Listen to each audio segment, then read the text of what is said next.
மகளே, கடந்த கால தவறுகள் உங்களுக்கு நல்ல அனுபவ பாடங்களை கற்றுத் தந்திருக்கின்றன. யாரும் யாரையும் உண்மையாக நேசிப்பதில்லை என்ற உண்மையை புரிந்து கொள்ள வேண்டும்.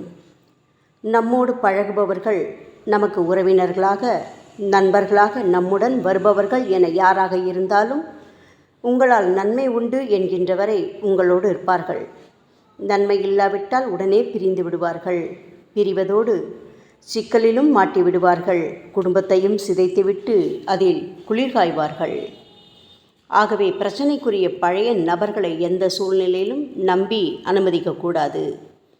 புதிய நபர்கள் உறவாகும் நிலையிலும் அவர்களை அளவுக்கு மீறி உள்ளே அனுமதிக்கக்கூடாது.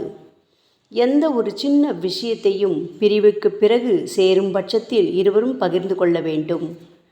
ஒளிவு மறைவு என்பது இருக்கக்கூடாது. இப்படி இருந்தால் மூன்றாம் அவர் தலையீட்டுக்கு அங்கே வழி இருக்காது. மூன்றாம் அவர் பேச்சை எந்த நிலையிலும் நாம் கேட்கக்கூடாது. கேட்டால் அது உண்மையா பொய்யா என பரிசீலிக்க வேண்டுமே தவிர நமது உள்ளத்தில் தோன்றும் உணர்வுகளை வெளிப்படுத்தக்கூடாது. நமது சிந்தனைகள், செயல்கள் அனைத்துமே பிறருக்கு தெரியாமலும் புரியாமலும் இருக்குமாறு பார்த்து கொள்ள வேண்டும். அனுசரணை என்பது பலருக்கு இல்லாததாலேயே எப்படிப்பட்ட குடும்பமும் சிதைந்து போகிறது. நாம் செய்கின்ற ஒவ்வொரு நல்ல செயலும் நமது துணைவர் மனதில் நம்மை பற்றிய ஒரு நல்ல மதிப்பீட்டை உருவாக்கி தரும். அவருக்கு எரிச்சல் தருகின்ற எந்த ஒரு செயலும் பாதிப்பை உண்டாகும். நாளடைவில் அது உன் மீது வெறுப்பையும் பிரிவையும் உண்டாக்கும். இதே பிரச்சனை தான் உங்கள் பிரிவுக்கும் காரணமாக இருந்தது என்பதை உணர்ந்து அனுசரித்து செல்லுங்கள்.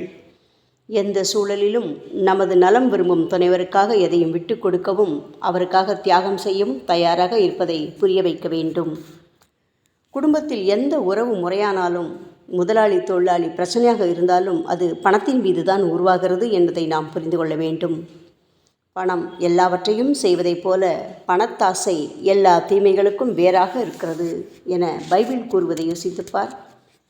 எவ்வளவு சம்பாதித்தாலும் அதை ஒரு நாள் இங்கேயே விட்டுவிட்டு போகப் போகிறோம்.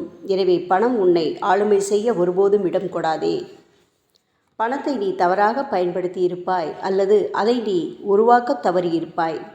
இந்த 2 விஷயங்கள் உன் குடும்பத்தின் சிதைவுக்கு முக்கிய காரணங்கள் என்பதை மறந்துவிடாதே. உத்தியோகம் புருஷ லட்சணம் என்பதை கேள்விப்பட்டிருப்பாய். ஆகவே தயக்கமே காட்டாமல் கிடைத்த பணியை ஏற்றுக்கொள். வாய்ப்புகள் வரும்போது அதை தட்டி கழிக்காதே. சோம்பேறியாக வாழ்வதை விட எதையேனும் செய்வது நல்லது என்பதை மறப்பது தீமையில் முடியும். இந்த உலகம் ஒருவர் மீது ஒருவர் காட்டும் அன்பில்தான் இயங்கிக் கொண்டிருக்கிறது. எனவே அன்பு காட்டு. அவர்கள் முதலில் அன்பு காட்டட்டும், பிறகு நான் அன்பு காட்டுவேன் என சொல்லாதே. அன்பு செய்வதில் முந்திக் கொள்ளுங்கள். அன்பாக இருப்பதை உணர்த்துங்கள்.